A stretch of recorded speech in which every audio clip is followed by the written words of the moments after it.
You're watching Bears Now by Chat Sports. I'm Harrison Graham. It is mailbag time, so load up your questions. Use the hashtag Bears function, or if you super chat, we'll get to those as well. Tito, the super chat. Love the picks. Our D and offense just got better. Dexter and Pickens are the new TNT. Listen, if they reach their potential, they can be dynamic. They're both have really high relative athletic scores. They've got major potential there. The production just never met the athleticism in college. Is that a scheme problem? Is that a bad coaching problem? Is that a bad effort problem on their part? Is it just that they're good athletes but not good football players? I think they're good football players. The Bears seem to think they can be great football players. Otherwise, they wouldn't have taken them where they did. Time will tell to see how good they can be and what their role is right away. But they'll certainly have to earn their stay. Geezer with the 20. Appreciate the super. Looks like Poles is hoping for a competitive camp. Bell in the 7th is my Rudy. Hey, listen, he's got a great story. This Bell kid does, so I'm excited to see how that goes. But yeah, look, the Bears should be preaching competition. Other than Justin Fields, I think, and even he, to a certain extent, shouldn't feel safe. While he's safe in 2023, his long-term status is unknown at this point. So like everybody should feel under pressure on this roster. Everybody. And that's how you rebuild the team, with healthy competition. They've got a lot of depth at some key spots now, whereas last year they kind of just had to play who they had. Now you're building some depth, and now you see if some really good players can emerge. Joe, sports fan, which team is most likely to be on Hard Knocks? Bears, Jets, Saints, or Commanders? I'll rank it as follows. Jets because of the Rodgers trade. Bears 2. I think it would have been Bears if the Rodgers stuff not happened. And then, distant 3rd and 4th, Commanders, Saints in whatever order. Maybe Saints 3rd with Derek Carr going there, but I don't know if he's much of a draw, to be honest. So that's how I would rank it. Jets, Bears, Saints, Commanders. From Buston Fields, this must be Sangray Kimsburner. I know it's interdivision, but could the Bears trade for Za'Darius Smith? Yeah, there's a report out there that Dalvin Cook and Za'Darius Smith could be on the trade block. I think Smith wants out, especially. He's still good, man. I mean, 10 sacks last year. I think he's about 30 now, so he's not too old. I mean, he's a guy in a 1 or 2 year situation could really help a team. 44 tackles, 10 sacks, 24 quarterback hits. So, I mean, it wasn't just he was walking into sacks. He was getting consistent pressure, 15 TFLs as well. You look at the Bears draft capital next year. I mean, you're not going to trade a first-round pick for an aging Za'Darius Smith, but day 2 pick, maybe like 3rd-round pick for Smith, I'd be open to it. I mean, it's obviously interdivision. That doesn't happen a ton. We saw the Vikings and Lions trade this past year with TJ Hawkinson. I think 2 of the other NFC North teams traded with each other during the draft. That's a little more frequent that happens, but it's pretty rare in general. We'll see if Ryan Poles would have the balls to do a big interdivision trade like this. I would probably rather just sign one of the free agents and not have to give up a draft pick. Should Chicago trade for Za'Darius Smith, though? Type T for trade or P for pass. Good player, but do I want to help Minnesota out with draft capital? Probably not. Pin comment on today's show, T for trade, or you can type P for pass. Super chat from Bear Down from H-Town. What's up? He says, hi, Graham. Bears versus Saints, you down. Listen, I'd love to go to all kinds of games, but we do the watch parties from the studio, so those who can't go to games or don't have access can watch and come hang out with us. So plan is to be live for all of the games via watch party next year. I don't think it'll be this season because my son will still only be about 4 months old when the preseason's here, but I would like to set up like a preseason meet and greet and go to a game, a preseason game in Chicago. Maybe 2024, that's possible. We'll have to wait and see. But as far as this year goes, I don't think I'll be able to go to any games, but that's just how it is right now. Ready for 88. Do you think Scott will take over Equanimous from 4th receiver spot? I've already got Tyler Scott penciled in as my wide receiver 4. Now, that might not be the case entering camp. I mean, he is a rookie. He doesn't even know the offense yet. But I think if I had to just take a stab at it week 1, the depth chart will look like this. I'm hoping Velus Jones is ahead of St. Brown too. Like ideally, it's Moore, Mooney, or Claypool in whatever order. Co 2A, 2B.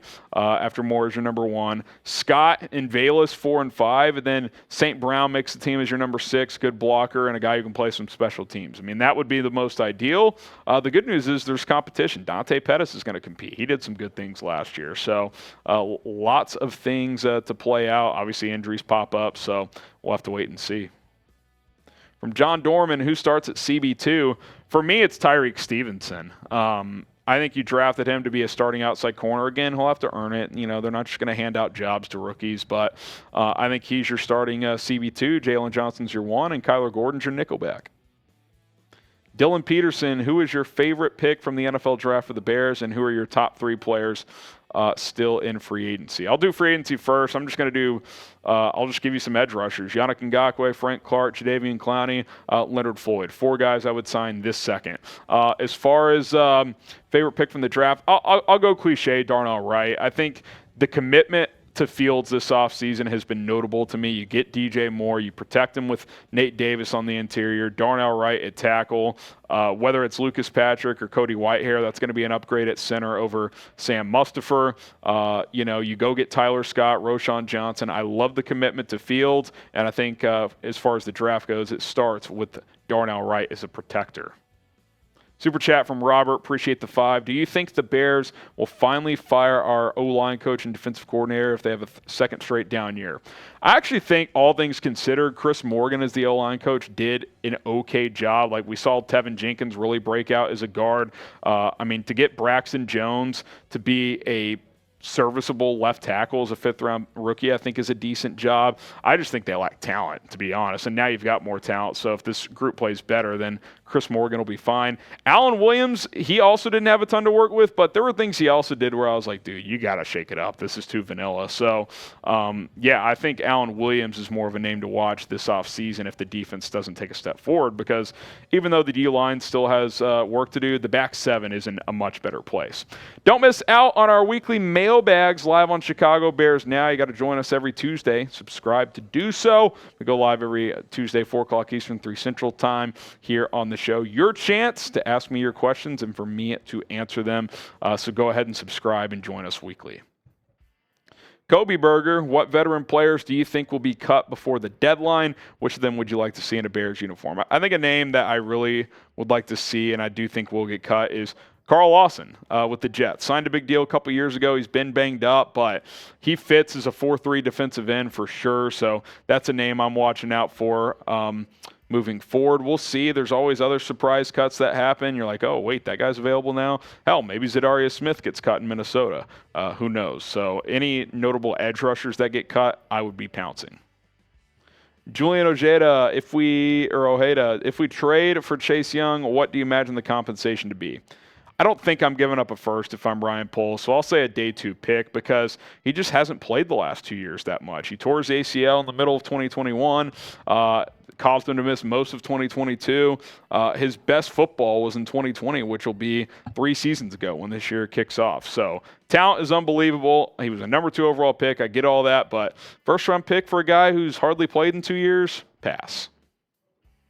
Belzaire, want the Bears to get 2 third-round picks if won't the Bears get 2 third-round picks if Ian Cunningham becomes the GM next year? Maybe that would give the Bears more reason to go after Chase Young.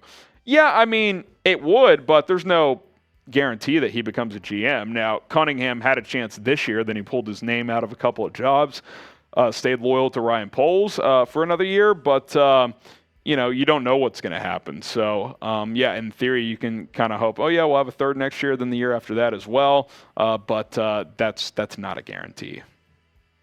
Jaron Thomas, do you see any reason why Poles didn't draft the center? I wonder if they were interested in Joe Tippmann out of Wisconsin. He went in the 40s before the Bears picked at 53. I wonder if there would have been consideration there if he fell. Clearly, they didn't like John Michael Schmitz or Luke Whippler as a fit. Whippler almost fell to the 7th, by the way, so a lot of teams passed on him.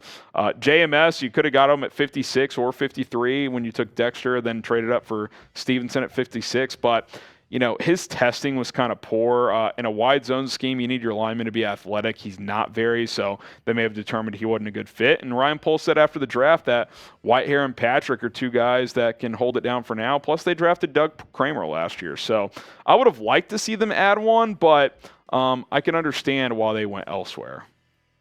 Lucas praying, does Mooney or Claypool get more yards this year? Also, could you see the Bears trading either of them to start Scott? I don't think so. Midseason, maybe. Like if Scott is showing a lot and you've decided which of Mooney or Claypool you're less likely to pay and keep around, maybe you trade the other one. But I just don't see them trading one right now, especially Claypool, just because they just traded for him midway through last year. Like, I don't think they're going to punt on him that soon. I think they're going to see this through with him. Tech is my life. Do you expect Wright to be an all-pro? Slater was his first or second year. I've seen all kinds of projections. I know Corey Wooten, who does some Bears analysis for CHGO and also I think local TV in Chicago, says he'll be a Pro Bowl year one and a future all-pro. Look, that's great in thinking. Honestly, if he's just a good right tackle as a rookie, I'd be content because you didn't have good right tackle play at all last year. So be solid, grow each and every week with the experiences of playing against NFL defenses. And, down the road, if he becomes an all-pro, that's even better. I think he's got the tools to do it, but let's not declare him a Hall of Famer just yet. Fill in the blank. The Bears will win blank games in 2023. 17-game season, 0 games, 5 games, 10. How many games will the Bears win? Drop a number in the chat and predict it for us. From Matt Nagy, DJ Moore over under 1,000 yards receiving in this 1990s offense.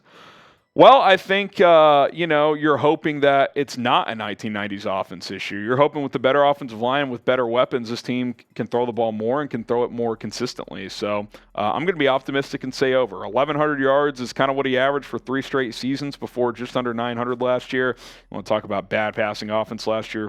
Carolina's QB play was atrocious. I'm going to say 1,100 yards for DJ Moore. Chris Ashford, do you think Sewell could see some tick at edge? He's 6'1", 260, has shown some pass rush skill at Oregon. I've seen this conversation circulate. I think in certain packages he could put his hand in the dirt and come after the quarterback, but for those suggesting he's going to completely convert to air or edge, I don't see that. Like situational rusher, maybe. I think more realistically is he could be used as a blitzing linebacker, which I think is better suited for his skill set. Mr. Dano, appreciate the super chat. Hypothetical question. If the Bears had a healthy Allen Robinson on their roster, what do you think their record would have been? It's hard to say. I mean, I think Robinson was healthy last year, but he just stunk until he got hurt mid-year. He might just be done. So it's hard to say. I mean, if you want to say healthy DJ Moore, who they have now, maybe they win another game or two. Maybe some of those tight games where they had the ball late with the chance to tie or win the game, they go down and score. But it just wasn't meant to be. They had injuries pop up, and that was to already a thin roster last year, so it made things challenging. William Bomer, if Justin Fields is on the hot seat, is he on the hot seat if he doesn't improve in passing? Yeah, look, if he completes 60% again and only throws for 2,200 yards, there's a real chance he's not the guy next year. I don't think that'll be the case because you've gone from your week 1 receiving core last year of Darnell Mooney, Equinemius St. Brown, Byron Pringle, and I can't even remember some of the guys. N'Keal Harry, freaking Simba Webster at times too. Yes, Moody's still there, but DJ Moore. You added Claypool midseason, hopefully with an offseason. He admitted learning the playbook on the fly was tough last year. That shouldn't be a problem. Tyler Scott, hopefully second year. Velus Jones is a little better. EQ is your 5th or 6th receiver compared to your number 2. That feels like a notable difference. Oh, and by the way, the offensive line is better. So yes, I would say with all of these additions, if the passing game doesn't improve, he's going to be on the hot seat. John Orticelli, Stevenson can cover, and boy, can he hit. Great pickup. Does this mean Jalen Johnson is gone? No, if anything, I think it could mean the opposite. Ryan Poles said after the draft he would like to keep Jalen here, and he likes how that cornerback room shapes up moving forward.